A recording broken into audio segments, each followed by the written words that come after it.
During our anniversary dinner, my wife's phone revealed the truth. I had planned every detail of our anniversary dinner, hoping to reignite the spark that felt like it was fading.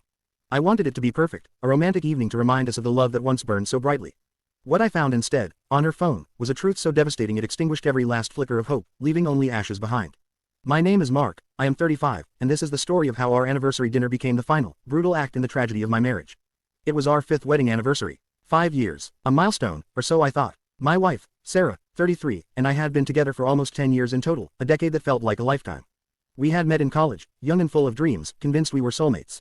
Our early years were a whirlwind of shared laughter, whispered secrets, and an undeniable chemistry that made everything else fade away. We built a life together, a cozy home, 2 adorable dogs, and a comfortable routine. We supported each other through career changes, celebrated promotions, and comforted each other through family losses. I genuinely believed we had the kind of enduring love that people wrote books about. But somewhere along the way, a subtle shift began. The laughter became less frequent, the secrets fewer, and the undeniable chemistry seemed to dim, replaced by a comfortable, almost routine affection. We were still together, still living under the same roof, but it felt like we were drifting, 2 ships passing in the night, connected by habit rather than true intimacy. I tried to ignore it, to blame it on the natural progression of a long-term relationship, the demands of work, the stresses of everyday life. I told myself it was just a phase, that the spark would return. I organized weekend getaways, planned date nights, and bought thoughtful gifts, desperately trying to fan the embers. Sarah would smile, express gratitude, and for a fleeting moment, I would see a glimpse of the old light in her eyes. But then it would fade. For our 5th anniversary, I decided to pull out all the stops. I booked a table at the Gilded Spoon, a notoriously exclusive restaurant that we had always dreamed of visiting. I bought her a beautiful vintage necklace she had admired, and I even practiced a heartfelt speech about our journey, about enduring love, about the future.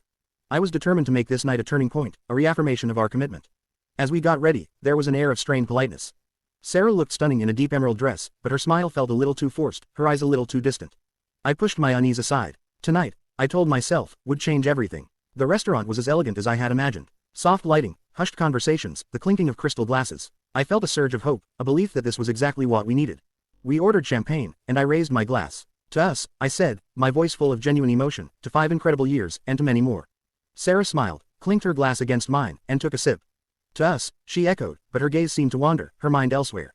The conversation was stilted, polite. I tried to talk about our memories, our shared future, but her responses were brief, almost evasive.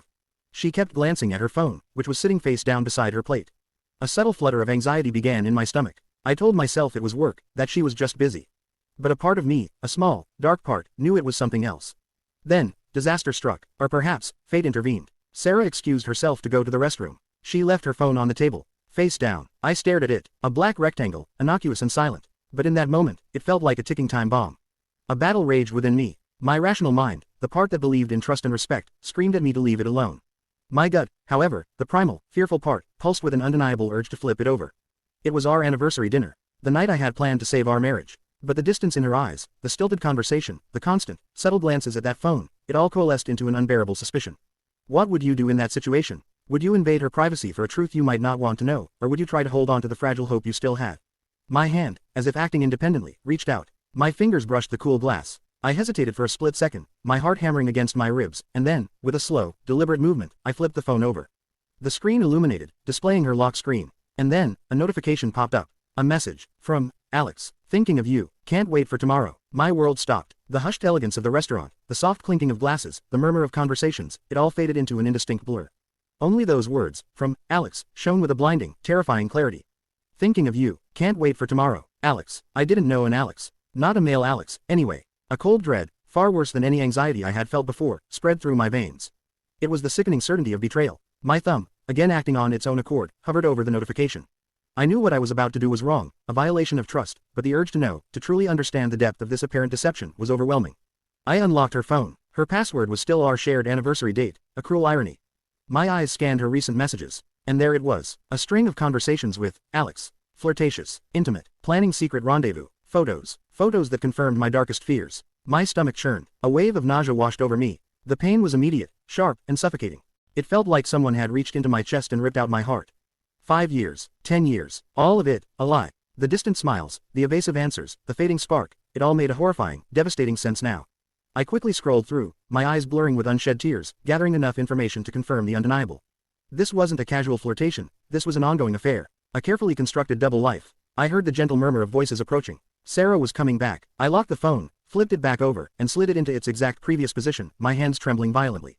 My face, I knew, was a mask of terror and agony, but I tried to compose myself, to clear my eyes, to breathe. She sat down, a small smile on her face. "Everything all right, honey?" she asked, her voice light. I looked at her, truly looked at her. Her beautiful dress, her perfectly styled hair, her forced smile. And all I could see was the betrayal, the lies, the phantom image of Alex. How could she sit there, across from me, on our anniversary, pretending, when she was planning to be with someone else, tomorrow? "Everything's fine, Sarah," I lied, the words tasting like ash in my mouth. My voice sounded strangely calm, detached, as if it belonged to someone else.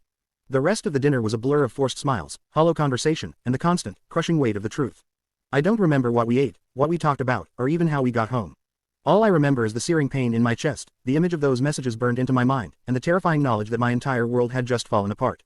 Back at home, the pretense continued. We exchanged gifts, awkwardly. She loved the necklace. I feigned happiness, my mind reeling. I couldn't confront her yet. I needed to process. I needed to understand what my next move would be. The silence in our home, once comforting, now felt suffocating, filled with unspoken truths and devastating lies. I lay in bed that night, wide awake, staring at the ceiling, listening to her quiet, even breathing beside me. The woman I loved, the woman I had built my life with, was a stranger. The anniversary dinner, meant to save us, had instead revealed the definitive end. The next morning, she woke up, kissed me on the cheek, and said, "I'm meeting a friend for brunch, honey. I'll be back in a few hours." She winked, a playful gesture that, yesterday, would have warmed my heart. Today, it felt like a dagger. Can't wait for tomorrow. I watched her leave, her steps light, her smile genuine for the first time in days. She was going to meet Alex, and I was left in the wreckage of our home, holding the pieces of my shattered heart. The days that followed were a blur of pain, confusion, and a quiet, agonizing planning. I had to gather my thoughts, my strength. I had to prepare for the inevitable confrontation, for the end of everything. The truth, revealed on our anniversary, became the catalyst for a transformation I never anticipated. It was the hardest, most brutal discovery of my life, but it forced me to face reality, to reclaim my own dignity, and to eventually, painfully, build a new future for myself, without her. This wasn't the romantic turning point I had hoped for. It was a violent, painful awakening. But it was an awakening nonetheless. What do you think? Would you have confronted her immediately, or waited as I did? What would your next steps be? Let me know in the comments below. If this story touched you, please give it a like, share it with someone who might need to hear it, and subscribe for more stories of heartbreak, resilience, and unexpected new beginnings.